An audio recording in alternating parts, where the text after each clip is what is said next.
आज हम सब्जेक्टिव पे बात करेंगे इसमें, क्योंकि सब्जेक्टिव पे काफी टाइम हो गया बात किए हुए, और सब्जेक्टिव के मॉडल आंसर्स इसके मैं दूंगा आज। इसके हमारे जो पेड ग्रुप है ना, व्हाट्सएप ग्रुप, इसमें सब्जेक्टिव के मॉडल आंसर्स डेली जैसे मिलते हैं, वैसे ये पूरा जो पेपर डिस्कस करेंगे इसका मॉडल आंसर मैं वहां पर दूंगा।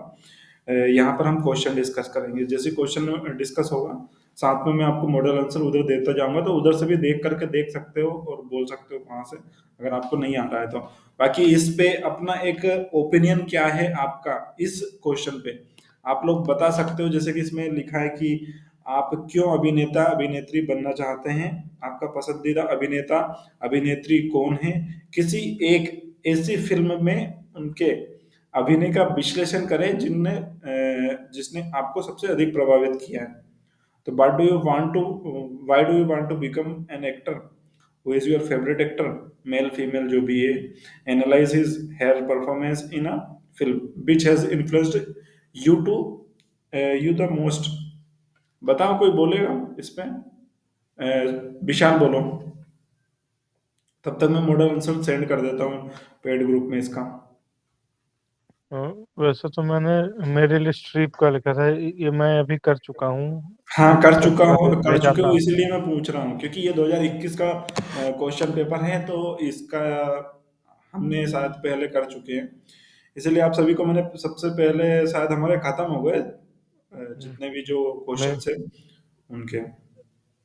मेरे मेरे लिए स्ट्रिप मैंने उनके बारे में वो पहली बार लिखा था। एक तो वो काफी स्ट्रिक्ट है, वो डीपली मतलब सर वो- जी गुड इवनिंग अर्श रंजन, काफी टाइम के बाद आ रहे हो।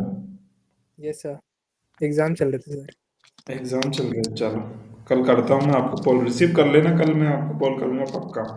Okay sir. ठीक है, इस क्वेश्चन का आंसर दोगे अर्श रंजन?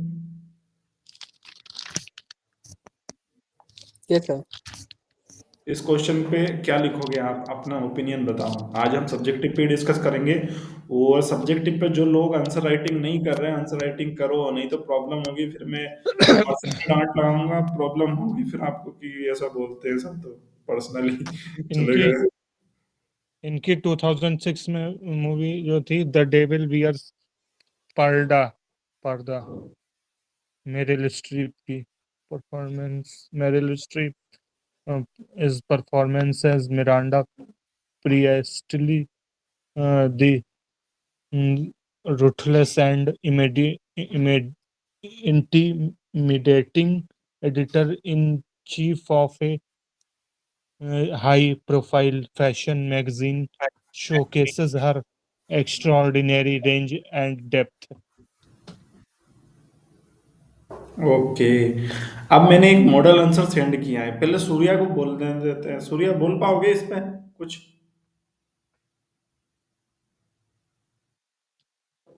चलो, हाँ सर। इस क्वेश्चन का आंसर है आपके पास, या फिर मैंने ग्रुप में जो सेंड किया है मॉडल आंसर उसमें से बोल सकते हो? नहीं सर, मेरे पास है, मैंने लिखा भी था और इस पे बोल भी हाँ सकते हैं, ऐसा लिखा था कुछ नहीं आपने, है। लिखा था आपने। इसमें है कि आप अभिनेता क्यों बनना चाहते हैं। हाँ। आपके पास बहुत सारे विकल्प हैं, लेकिन आप अभिनेता ही क्यों बनना चाहते हैं। हम्म। सबसे पहला तो ये इंटरव्यू का सवाल है कि उससे ऐसे पूछा जाएगा कि आप क्यों बनना चाहते हो। आपके पास बहुत सारे विकल्प हैं, और कुछ कर लेते, आप ये फैशन प्रोफेशन क्यों चुनना चाहते हैं। तो इसके लिए मेरे पास आंसर ये है सर कि हम्म। मैं अभिनेता इसलिए बनना चाहता हूँ क्योंकि मुझे अभिनय और कला से प्रेम है, पहला बात।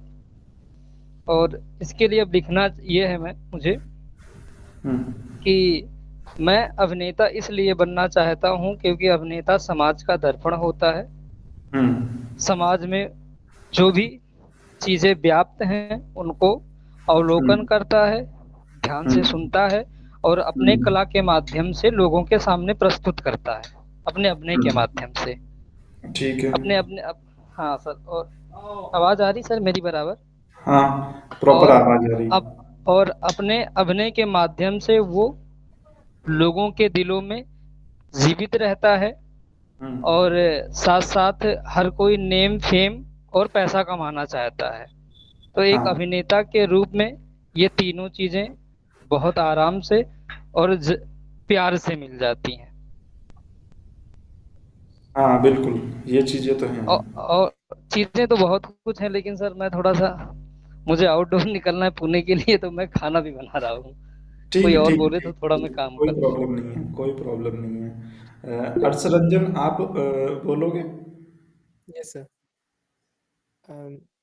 सर मेरा एक्टर बनने का रीज़न ये है कि मुझे सर एंटरटेन करना बहुत अच्छा लगता था। तो सर मैं इंजीनियरिंग कर रहा था, और जब मैंने डिसाइड किया एक्टर बनने के लिए, तो ये मालूम हुआ सर कि इंजीनियरिंग करते टाइम कि मज़ा नहीं आ रहा था इसमें। मेरा जो प्राइम मोटिव था इंजीनियरिंग करने का वो सर पैसा था। फिर एक समय के बाद मालूम होता है कि पैसा मिल भी जाएगा तो भी खुशी नहीं मिलेगी। तो चीज़ें हाँ। खोजने लगा कि क्या करना है, क्या नहीं करना है। तो बहुत सारी चीज़ें ट्राई की सर, म्यूज़िक सीखा, डांस हम्म सीखा, एक्टिंग सीखी। एंटरटेनमेंट हम्म। से मज़ा आता था, तो एक्टिंग ऐसा माध्यम मिला जिससे मैं एंटरटेन भी कर पाता था और अलग-अलग किरदारों को जी भी पाता था। कि तो ये रीज़न ये था इस कि टाइप मुझे से भी, ये भी मतलब अच्छा आंसर है वैसे। इसको आप लिख सकते हो, ये सर। क्योंकि ये अपना खुद का लगेगा ना कि हाँ ये मेरा खुद का मतलब बनाया हुआ है। वो अपना, कहीं वो फेक नहीं लगता है कि बड़ा चढ़ा कर दिखाया है, या इस टाइप से। जी सर। चलो चलते हैं इसमें आगे। मैंने मॉडल आंसर डाल दिया पेड ग्रुप में, जो व्हाट्सएप है उसमें देख लेना। ये वाला तो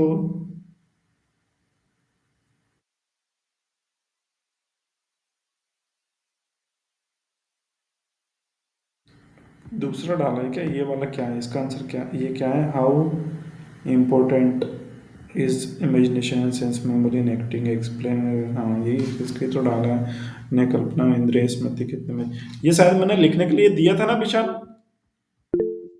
हाँ सर, ये आंसर हो चुका है, ये इस क्वेश्चन का आंसर हो चुका है।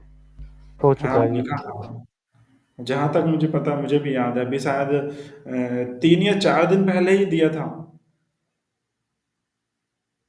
यस। ठीक ठीक है, बाकी इसका मॉडल आंसर मैंने दिया है। चलो नीचे चलते हैं।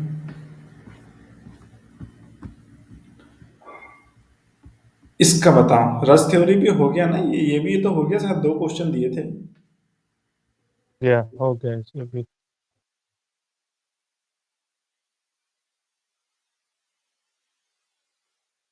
ये ये भी हो बायोपिक गया। वाला हो गया ये ना? भी हो गया। हो गया। तो हमने 2021 वाला पेपर डिस्कस कर लिया था क्या? ये भी हो गया था हमारा, ये भी हो गया था। ये भी हो। एक सेकंड रुको, हम 2020 वाला देखते हैं।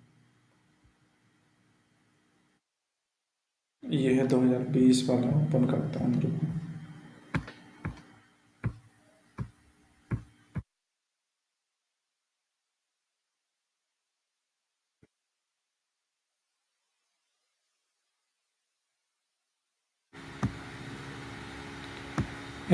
विशाल, जो एडिटिंग वाला जो विशाल है ना, थोड़ा सा वेट करना, मैं आपको आज एडिटिंग यस। के मॉडल आंसर्स दे दूंगा। या फिर एक काम करेंगे, मैं आपको पर्सनल सेंड कर दूंगा, अभी यहाँ पे डिस्कस तो कर लेंगे, लेकिन आप ठीक है, अकेले ही ठीक है। हैं इसमें, तो मैं आपको पर्सनल कर दूंगा। कल हो सकता है कि मैं आपको कॉल भी करूं, तो उस टाइम पे और मैं गाइड कर दूंगा, लेकिन लिख करके मुझे बताना, मैं इतनी, अब मॉडल आंसर ठीक है तो सर, आप दीजिए लिखूंगा ना, इसमें। फिर मैं करूँगा। ठीक है सर। ठीक ठीक। ये स्क्रीन शो हो रही होगी ना? हाँ ठीक है। देखो मैं तो पैसे ले रहा हूँ आपसे, तो मुझे तो आपसे लिखवाना है और पढ़वाना है, 2 काम है मेरे। वो पढ़ाता हूँ मैं, अब मैं पढ़ा तो देता हूँ, मैं तो अपना काम अच्छे से कर रहा हूँ, लेकिन आप लोग नहीं करते हो, नहीं लिखते, कोई भी नहीं लिखता। तो एक विशाल सिंह जो ये हैं, एक अकेले ऐसे हैं जिनकी डेली आंसर राइटिंग मेरे मुझे आती है और मैं ग्रुप में डालता हूँ, इसके अलावा कोई भी नहीं है। अगर नहीं है तो जब रिजल्ट आए तब ये मत बोलना कि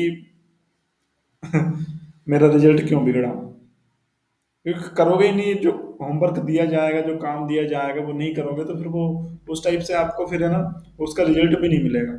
इसलिए डेली लिखो, तो उसका रिजल्ट अलग ही मिलेगा आपको। बहुत अंतर पड़ता है डेली लिखने से। आप सोचते हो कि एग्जाम टाइम पे कर लेंगे, नहीं होगा, पॉसिबल ही नहीं है। एग्जाम टाइम पे सिर्फ पास हुआ जा सकता है, टॉप नहीं किया जा सकता। और यहाँ पर तो ये सही है, तो पूरी तरीके से कंपटीशन है। अच्छे मार्क्स लेके आओगे सबसे तो आगे जाओगे, नहीं तो बाहर। एग्जाम टाइम पे बहुत ज्यादा प्रेशर होता है, नहीं हो पाता है फिर एंड टाइम पे बिल्कुल। हाँ वो तो है, लेकिन डेली प्रैक्टिस करोगे तो फिर वो एग्जाम टाइम पे भी कर सकते हैं ना, क्यों? ये भी लगभग सेम ही है उस टाइप का ही। What do you want to study screen acting, वही एक्टर बनना है स्टडी, थोड़ा सा अलग है लेकिन वो उस टाइप का ही है कुछ। इसको बताओ, कोई डिस्कस करोगे आप? स्क्रीन वो, हाँ, स्क्रीन अभिनय का अध्ययन क्यों करना चाहते हैं? थिएटर अभिनय और स्क्रीन अभिनय के बीच आपको क्या समानता और असमानताएं लगती है, उदाहरण सहित। ये 4 या 5 पेज में लिखना है शायद। बताओ विशाल। यस, स्क्रीन में अभिनय में यह एंगल पता चलते हैं, कैसे क्या मतलब कैमरे के सामने एक्ट करना है, वो भी बहुत सारी चीजें पता चलती हैं। और हम्म। जो जो स्क्रीन अभिनय में डीप मतलब कैमरा जो है अभिनेता के पास तक जा सकते हैं, जूम वगैरह, राइट लेफ्ट डाउन अप। और थिएटर में क्या है कि वहाँ पे स्टेज परफॉर्मेंस होती है, पूरा हम्म। आवाज भी लाउड पीछे तक जाए और हम्म। अ, दर्शक और के बीच का गैप मालूम पड़ता है। और वहाँ पे ये है कि एक बार जो डायलॉग मुंह से निकल गया, अगर गलत भी उसमें शब्द निकल गया तो वो वापस नहीं आना, एक बार निकल गया तो निकल गया। और हाँ। स्क्रीन स्क्रीन अभिनय में ये है कि उसको ठीक कर दोबारा टेक ले सकते हैं, टेक हो सकते हैं। हाँ, रीटेक होता है ना उसमें तो कई बार। रीटेक रीटेक होते हैं। हम्म। और बिल्कुल ठीक। स्टेज वाले में अगर थोड़ी भी कमी भी है कॉस्ट्यूम में भी, तो वो वहाँ परफॉर्म में होनी है तो होनी है जैसे भी। हम्म। ये 4-5 पेज में लिखना है, इसका आंसर जो अ,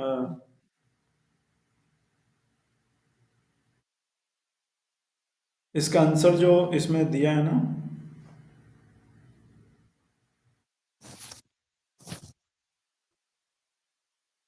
उसका तो मैंने लिखा था बहुत लंबा आंसर, जो वो था 4 साढ़े 4 पेज का। लिखा था आपने? लिखा था, शुरू में लिखा था। हाँ, ठीक है।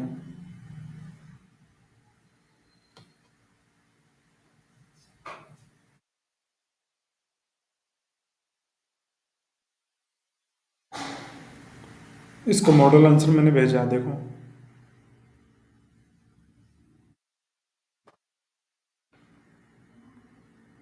इसमें कुछ पॉइंट दिए हैं, देखो इसमें दिया है कि emotions and expressions, size and scope of performance, dissimilarities इसमें थिएटर, उसमें और सिमिलरिटीज भी दी है इसमें। कंक्लूजन अच्छा लगा मुझे इसमें। देखो, studying screen acting equips actors with the tools to master the subtitles of film's performance, focusing on small details and close-ups. While there are similarities between with theater acting in terms of character building and emotions depth, screen acting requires a different approach due to the nature of the medium. Substantially, camera angles and non-linear storytelling, underlining or understanding both forms allows an actor to versatile and adapt to the species demands of either stage or screen. वैसे ये अपने according भी आप वो कर सकते हो। इसका मॉडल आंसर मतलब कंक्लूजन बना सकते हो। कंक्लूजन देखना, जितना अच्छा कंक्लूजन बनेगा ना, कई बार एग्जामिनर क्या करता है कि कंक्लूजन को ज्यादा पढ़ता है। कंक्लूजन बेसिकली आपका ओपिनियन बताता है कि इसकी सोच कैसी है, जो लिख रहा है, जो स्टूडेंट लिख रहा है उसकी। ठीक है, इसमें 4 या 5 पेज दिए हैं शायद लिखने के लिए। कितना, हाँ।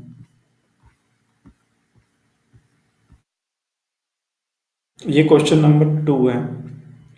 रस थ्योरी पे आजकल क्वेश्चंस ज़्यादा आ रहे हैं। रस थ्योरी पे एक आध क्वेश्चन आते ही आते हैं। हमने इससे पहले वाला जो वो दो था, कौन सा था, 21 का पेपर था शायद, उसमें भी था। और उसके बाद 21 में भी था, 21 में भी हाँ, है। हाँ वही तो मैं बोल रहा हूँ कि वो 21 में भी था और इसमें भी है। ये 2020 का पेपर है। पढ़ना है इसको? चलो मैं पढ़ देता हूँ। What is the relevance of rasa theory in the field of contemporary art practices?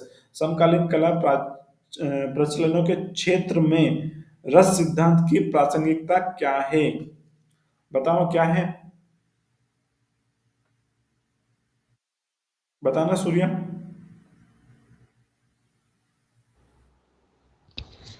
संगीत, अभिनय, डांस। अगर ठीक। इन तीनों में रस सिद्धांत का प्रयोग नहीं किया जाएगा तो उनका कोई अर्थ नहीं निकलेगा।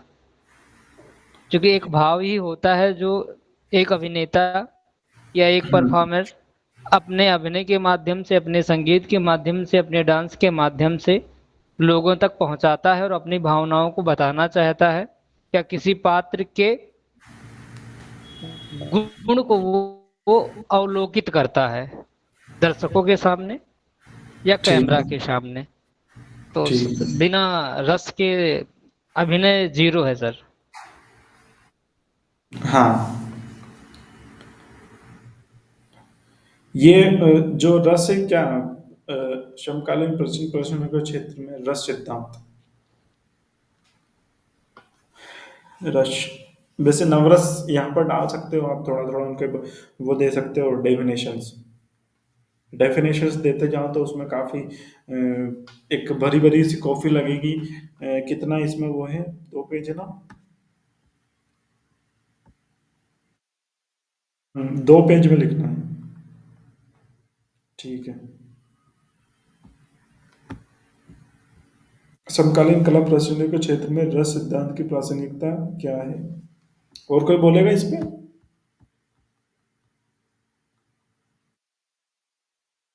हाँ विशाल।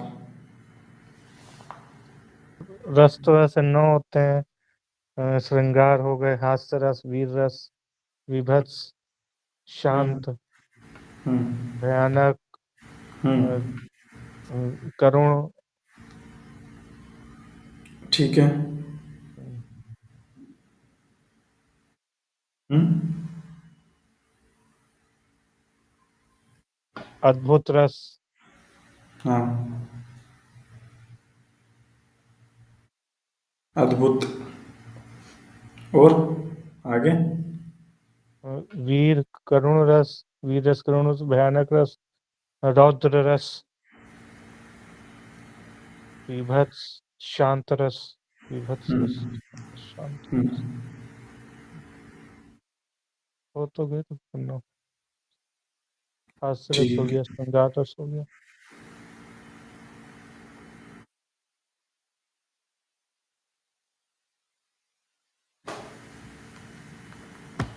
इसमें क्या लिखा है? निर्देश प्रश्न 2 6 निम्नलिखित में से किन्हीं 3 प्रश्नों के उत्तर दे। 6 क्वेश्चन देते हैं, मतलब डबल देते हैं। अच्छी बात है।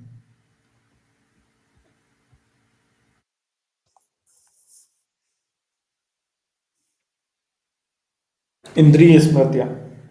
इंद्रिय स्मृति मीन्स सेंस मेमोरी, है ना? सेंस मेमोरी, इंद्रिय स्मृति कितना और क्यों महत्वपूर्ण है किसी अभिनेता के लिए? कितनी, 5 इंद्रियां रहती है ना? पांचों इंद्रियां कितनी इंपॉर्टेंट है, बताओ कोई। सूर्या, मैं ग्रुप में डाल दूंगा आंसर इसका।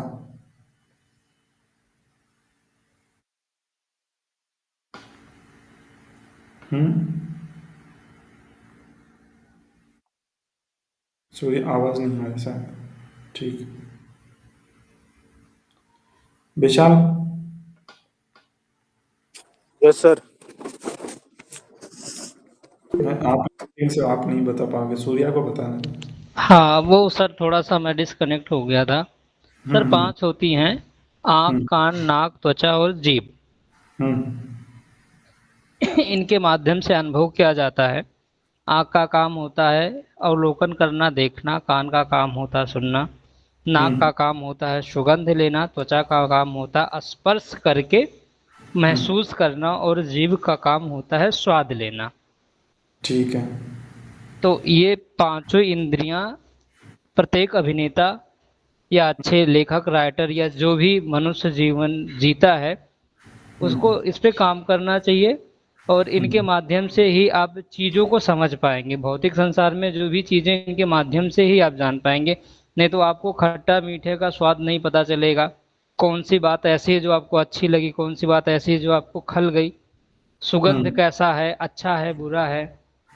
आप हम्म जो दृश्य देख रहे हैं वो आपको अच्छा लग रहा है या आपके मन को चुभ रहा है। तो ये 5 इंद्रियां हैं, इनमें बहुत कुछ लिखा जा सकता है। एक अभिनेता के लिए 2-3 चीज़ तो जैसे अच्छा वक्ता होना चाहिए, अच्छा श्रोता होना चाहिए। हम्म।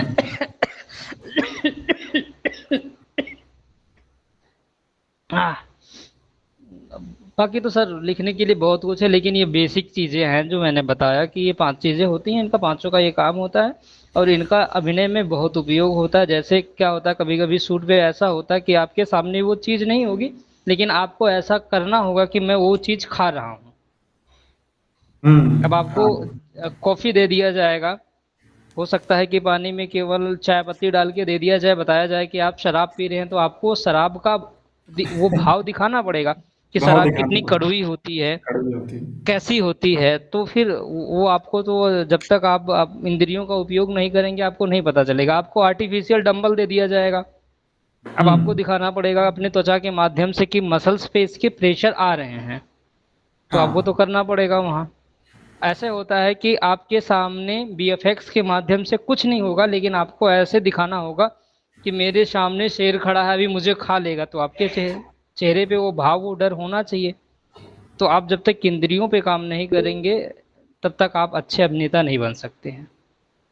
हाँ, इंद्रियों पे काम करना बहुत ज़रूरी है। वो आपसे बेटर कोई एक्सप्लेन नहीं कर सकता था उसको, आपने बहुत अच्छे से एक्सप्लेन किया। क्योंकि और आपको साथ क्या में है कि अगर एक्टिंग करना आप पड़ेगा आपके साथ। सर आप जीप पे नहीं काम करेंगे तो फिर आपके शब्द फंबल होंगे। आप हम्म। चीज़ों को बोलते बोलते अटक जाएंगे। हाँ, जीभ पे या काम करना ऐसे कभी ज़रूरी कभी, है।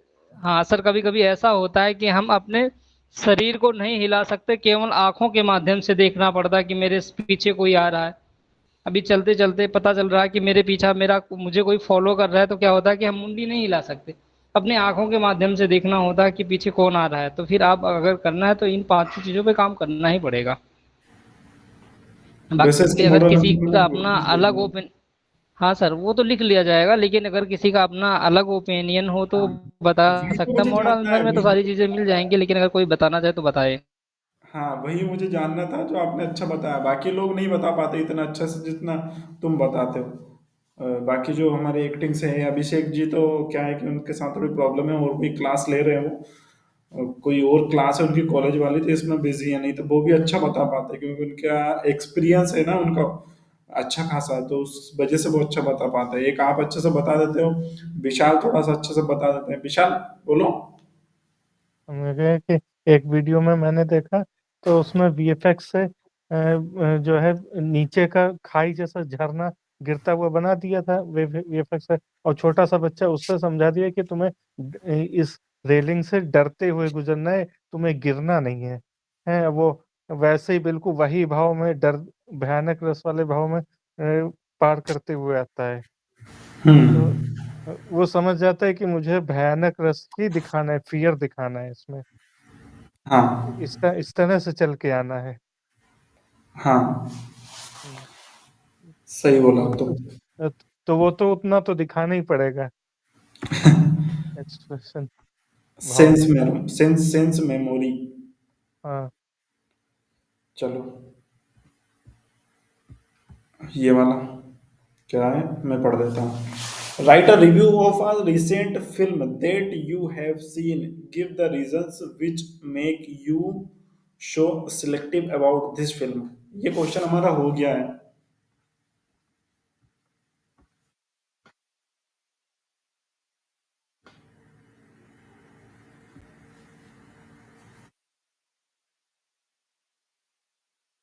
ये जो क्वेश्चन है ना, ये वाला जो आपकी स्क्रीन पर शो हो रहा है कि विच इज द परफॉर्मेंस या performer in the films released in the year 2019 that you felt was overrated and why?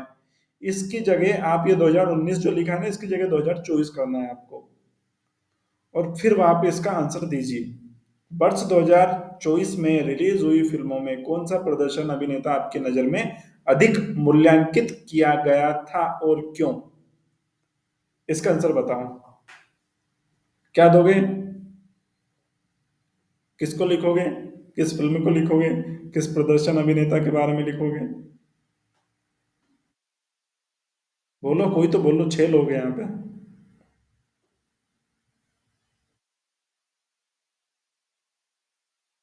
बताओ। विक्रांत मैसी। 2024 में कौन सी फिल्म आई है उनकी? एक तो 12वीं फेल, हार नहीं मानूंगा, 12th फेल, और अब ये तो, लेकिन ये तो अभी शायद, हाँ, 24 में आई थी। साबरमती रिपोर्ट।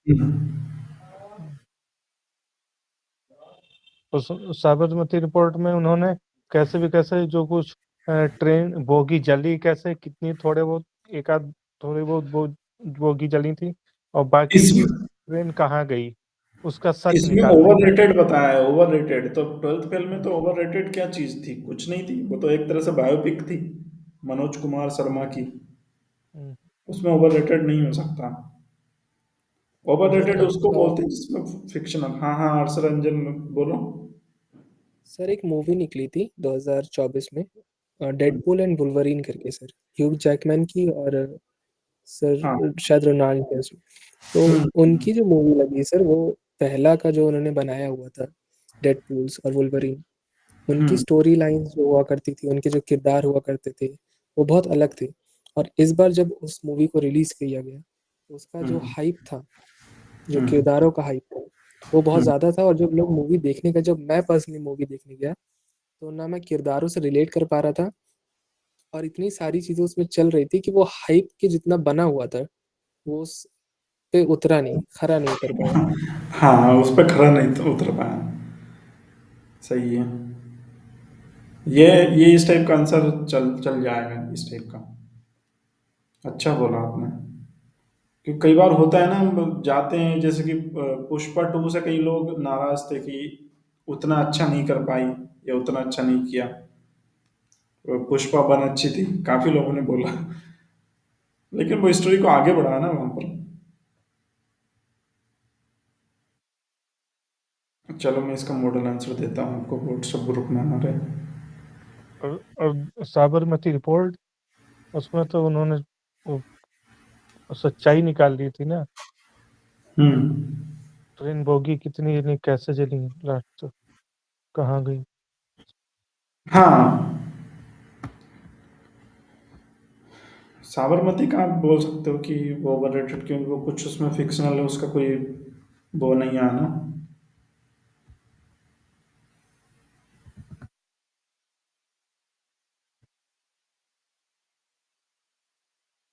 किसी एक भारतीय नाटककार के जीवन और कृतियों का उल्लेख करें। किसका करना चाहोगे आप?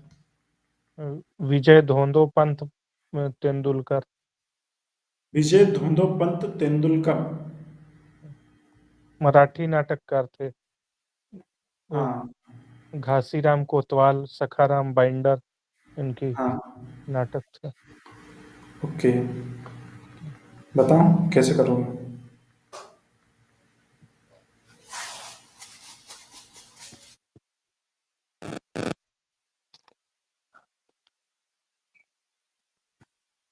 सूर्य, बोलना। सर इसमें मैं थोड़ा सा पूछना चाहूंगा कि इसमें जो नाटककार हैं वो दो प्रकार से होते हैं। एक तो वो होते हैं जो रचना करके नाटक लिखते हैं, उनको भी नाटककार बोला जाता है। एक वो होते हैं जो थिएटर में एक्टिंग करते हैं, वो भी नाटक करते हैं, नाटककार होते हैं। तो अभी ये कृतियों के बारे में पूछ रहा है, इसका मतलब राइटर के बारे में पूछ रहा है। हाँ, हाँ, जब ऐसे समझ में ना आए ना तो इंग्लिश और हिंदी नहीं, दोनों अभी में अभी पढ़िए। कृतियों को देखा तो पता चला सर कि उसमें थोड़ा-सा मतलब, तो इसमें मैं तो अगर लिखना चाहूँगा तो मैं मुंशी प्रेमचंद जी को लिखना चाहूँगा। हाँ, देखो ये जैसे क्वेश्चन है ना, इसमें ज़्यादा नहीं, कभी कभार ऐसी ज़रूरत पड़ती है कि हिंदी इंग्लिश दोनों में देखना पड़ता है। लेकिन यूपीएससी का आप पैटर्न देखना, जो उसके यूपीएससी के पेपर आते हैं ना प्री वाले, उनके लगभग लगभग हर दूसरा क्वेश्चन आपको ऐसा मिलेगा कि अगर आप इंग्लिश मीडियम से पेपर दे रहे हो तो आपको हिंदी में देखना ही पड़ेगा, और अगर आप हिंदी से दे रहे हो तो आपको इंग्लिश में देखना ही पड़ेगा, क्योंकि उसके लैंग्वेज ही ऐसी होती है। जैसे यहाँ पर आप फंस गए लैंग्वेज में, तो देख लिया करो, कोई बुराई नहीं है उसमें। इसलिए मैं बोलता हूँ कि आंसर राइटिंग दोनों मीडियम में कर सकते हो आप, कोई दिक्कत नहीं, हिंदी में भी करो इंग्लिश में भी करो, निखर के आओगे उसमें, क्वालिटी आएगी दोनों में, अच्छा लगेगा वो। इनका विजय तेंदुलकर का एक और तो नाटक था, 3 शंताता कोर्ट चालू आहे 1967 में उन्हें मराठी नाटक था, भाषा में था। पर उनकी लाइफ पर भी लिखना है, लाइफ और वर्क दोनों पे करना है, तो आपको उनकी लाइफ, पर्सनल लाइफ के बारे में पता है? पर्सनल लाइफ थोड़ा बाद में, लास्ट में ये पॉलिटिकल मतलब जर्नलिस्ट भी हुए, बने पार्टिसिपेट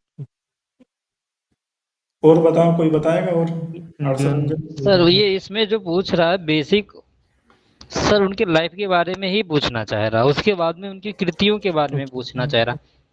पहले तो आप उनके जीवन के बारे में बताएं, सोशल उसके बाद कमेंटर भी थे। बाद उन्होंने कौन कौन सा नाटक लिखा था या कौन कौन से उपन्यास या कहानी लिखा था, वो बताओ आप। 3 चीज पूछ रहा है हाँ। बस। बिल्कुल। चरित्र उनका, उनका कृति जो उन्होंने समाज के लिए काम किया, नाटक के माध्यम से, उपन्यास के माध्यम से और कहानी के माध्यम से, वो पूछना चाहता है बस। तो एक इसमें तो तो ये बहुत सारे लोग हैं जिनको भी आप अच्छा पसंद करते हो, एक दो लोगों को पढ़ लो, ये क्वेश्चन हो जाएगा।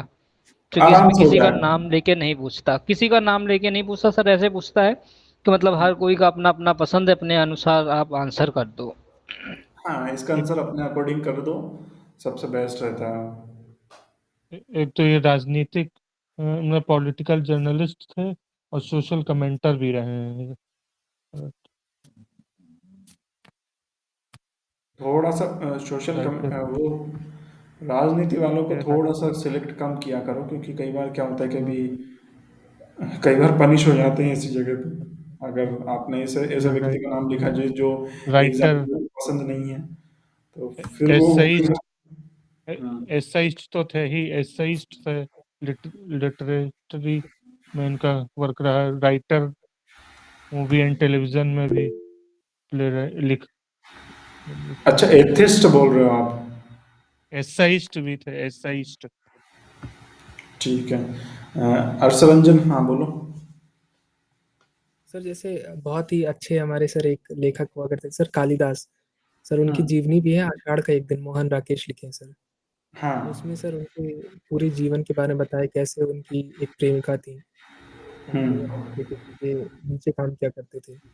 फिर वो वहाँ से अलग हुए, फिर उनका जो काम हुआ वो कैसे प्रचलित हुआ, फिर वो कैसे राजा बने, फिर राजा से उनका राज्य कैसे वापस से छीना, उसके बारे में सर। उनके जो कहानियाँ उन्होंने लिखी हैं, जो उन्होंने सर प्ले राइट्स लिखे हैं, स्टेज प्लेस लिखे हैं, मालविकाग्निमित्रम, तो सर हाँ, मालविकाग्निमित्रम कालिदास का लिखा हुआ है ना।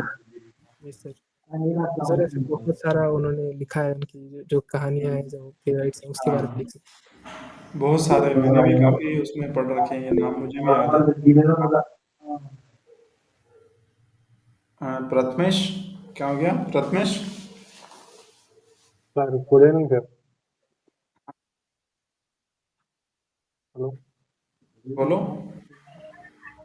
सर, मेरे को Charles Chaplin director is favourite director sir.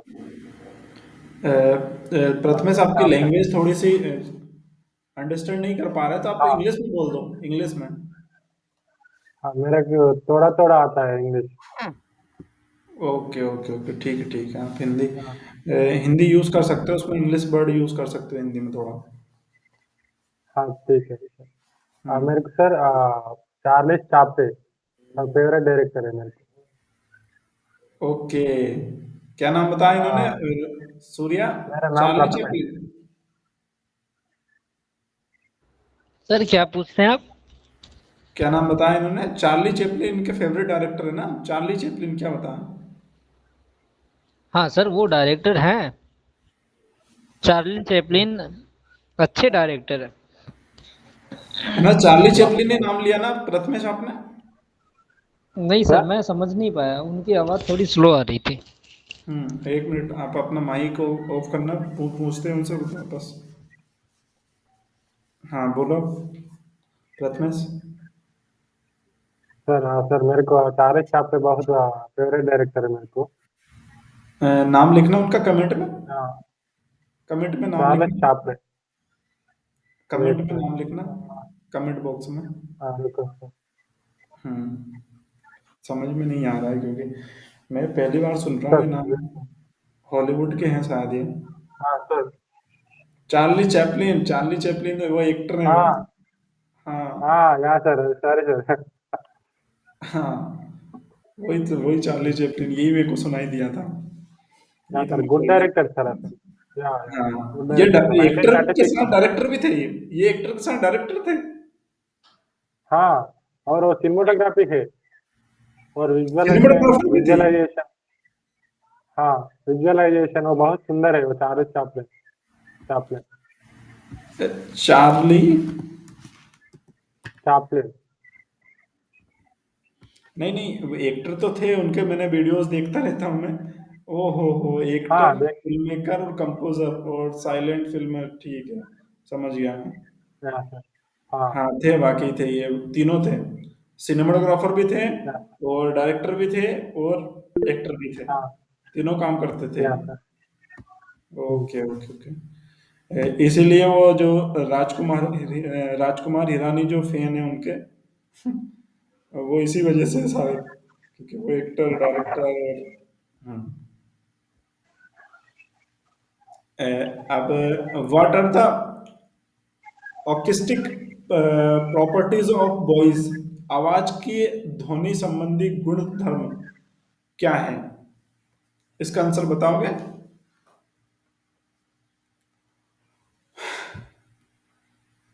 क्या है?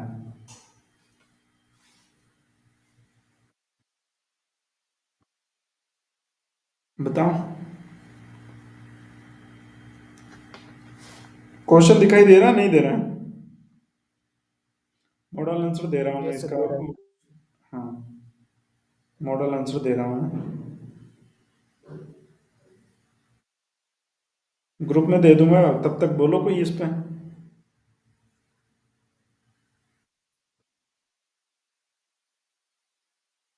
सूर्या बोलना।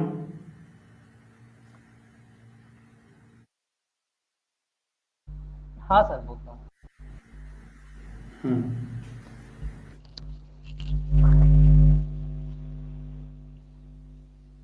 सर, आवाज़ के जो गुण धर्म होते हैं, हम्म आपकी आवाज़ सबसे पहले कर्क नहीं होनी चाहिए, एक हम्म सधी हुई आवाज़ होनी चाहिए।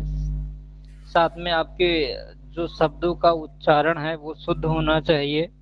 हम्म शब्दों के बीच में जो गैप होता है, टाइम लैप, शब्दों हम्म का उतार चढ़ाव, हम्म यही सब करके सर, ये थोड़ा सा मैंने लिखा था, लेकिन पता नहीं क्यों मुझे थोड़ा सा दिक्कत हो रहा है इसमें। लिखने के लिए तो हो जाएगा, लेकिन थोड़ा सा पता नहीं क्यों ऐसा लग रहा है कि थोड़ा और कुछ जानना चाहिए। ठीक है। लेकिन इसका आंसर मैंने दिया है, वो देखो आप ग्रुप में। सर देखता हूँ सर, मैं एक अगर सर बार देख प्रॉपर्टी लेता सर हूँ। बेसिक बात करें तो सर हम्म दो होता है सर, एक तो पिच होगा और सर वॉल्यूम होगा। पिच हाँ जो रहती है सर, हम्म लड़कियों की जो पिच होती है वो काफ़ी हाई रहती है, लड़कों की जो पिच होती है वो कम रहती है सर। हाँ सही है। पिच, और सर पिच और वॉल्यूम तो वॉल्यूम सर, दिए, तीसरा पॉइंट भी दिया है और इसमें 6 पॉइंट दिए हैं टोटल। मैंने जो मॉडल आंसर सेंड किया ना उसमें देखो, सूर्या पढ़ के बता उसको। सर वही मैं देख रहा था, देख लूँ एक बार सर। हाँ, सर 6 पॉइंट एक तो दिए हैं इसमें रिजोनेंस है। हाँ हाँ सर, पहला है पिच, वॉल्यूम, हाँ।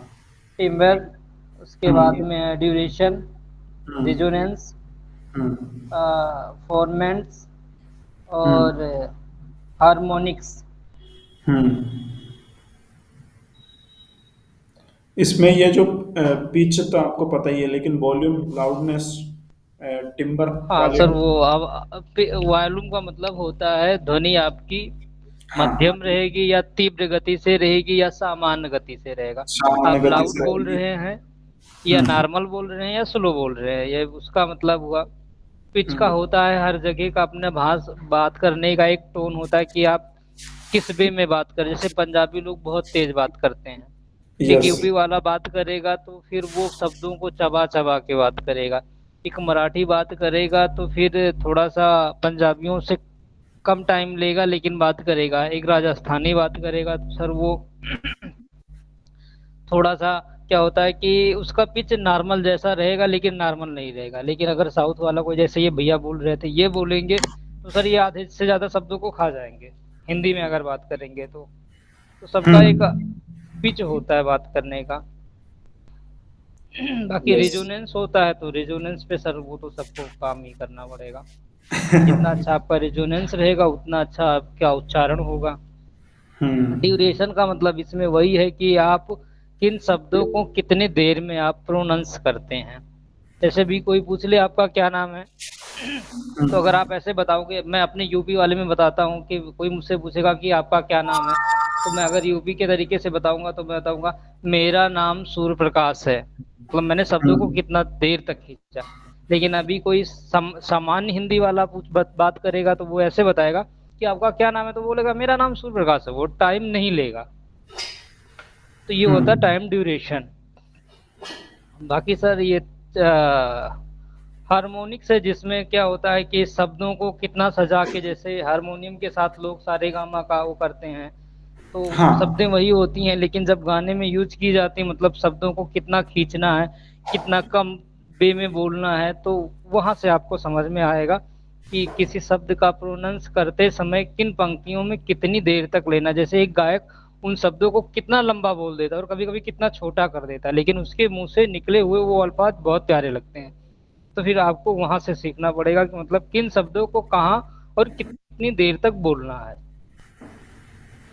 अ, इसका मैं एग्जांपल बताऊं आपको, एक इंटरव्यू देखना जी आप। बताएं आप। अ, ढांडा न्योली वाला, जो प्रवीण ढांडा न्योली वाला जो हरियाणवी सिंगर है, अभी काफी फेमस हुआ था उसका गाना, जो रशियन बंदाना जो था, उस पर काफी रील बनी थी, लगभग 1 मिलियन के लगभग। जो अ, जो गाना था ना रशियन बंदाना, क्या है उसका बोल क्या है, वो जो सिंगर है उसमें, वो है ढांडा नोली वाला। वो अपने गानों को सबसे पहले हारमोनियम पे ही वो चल गाता है, क्योंकि उसके घर में उसके जो उसकी जो परवरिश रही है ना, उसके जो पापा थे, पापा जो उसके हैं, वो उनको हारमोनियम का शौक था, तो उसके घर में हारमोनियम स्टार्टिंग से ही था।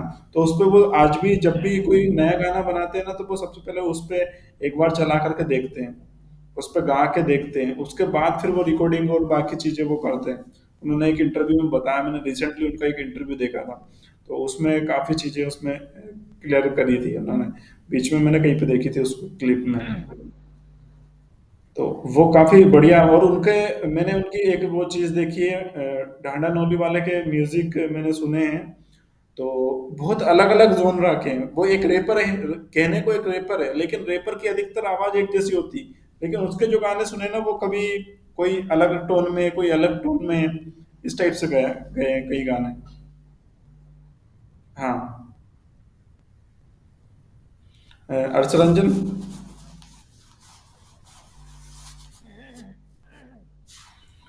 सूर्या माइक ऑफ कर लेना। अर्षरंजन कुछ बोल रहे हो क्या? हाँ बोलो। हाँ सर। सर जैसे सूर्या एक बात कह रहा था कि पिच का जो बता रहे थे कि कभी कभी लोग तेज बोलते हैं, तो उनको सर थोड़ा सा ये था कि आपने सही बोला है। एक उसमें और पॉइंट ऐड करना था कि पिच का सर जो रहता है सूर्या, कि लड़कियों की पिच कम होती है, लड़कों की पिच लड़कियों की पिच ज़्यादा होती है, लड़कों की कम होती है। जैसे जब चिड़िया चहचहाती है तो उसकी पिच बहुत हाई होती है, और जब शेर दहाड़ता है तो उसकी पिच बहुत लो होती है लेकिन उसका वॉल्यूम बहुत हाई होता है। तो पिच का कोई लेना देना नहीं होता कि कौन कितना तेज बोल रहा है, वो आवाज़ की खनक होती है। तो लड़कियों का जो पिच रहता है वो हमेशा हाई में रहता है, इसीलिए वो बहुत पतली आवाज़ में बोलती हैं, और लड़के थोड़े से भारी आवाज़ में बोलते हैं, इसीलिए उनका पिच लो रहता है। और रंजन जी, मैं कह रहा था भाई कि जो वॉल्यूम होती है तेज स्लो, तो उस पर डिपेंड करता है वॉल्यूम पे कि आप कैसे बात करते हैं। अच्छा, माफ़ करना, मुझे लगा आप पिच का बात कर रहे थे। नहीं, मैं वॉल्यूम को बोल रहा था कि कुछ लोग होते हैं कितने स्लो स्लो में बात करते हैं, उनकी बातें अच्छी लगती है। कुछ लोग होते हैं तेज तेज से बोलते हैं, जैसे यूपी में हमारे योगी जी हैं, वो कितने हाई पिच पे बात करते हैं, और प्रधानमंत्री मोदी जी कितने लो पिच पे बात करते हैं। और पंकज त्रिपाठी जी सबसे लो पिच पे बात करने वाले और सबसे लो वॉल्यूम पे बात करने वाले हैं, लेकिन कितनी अच्छी उनकी बातें लगती हैं। तो सबका अपना अपना प्रवृत्ति होता है, लेकिन कौन कैसे बोलता है उसके जीवन पे निर्भर करता है। मोदी मोदी जी थोड़ा आराम से बोलते हैं ना, खींच के पॉज ले लेके, लेकिन क्लियर बोलते हैं, स्पष्ट। वो क्वालिटीज होती है, सबकी अपने अपने बोलने की एक क्वालिटीज होती है।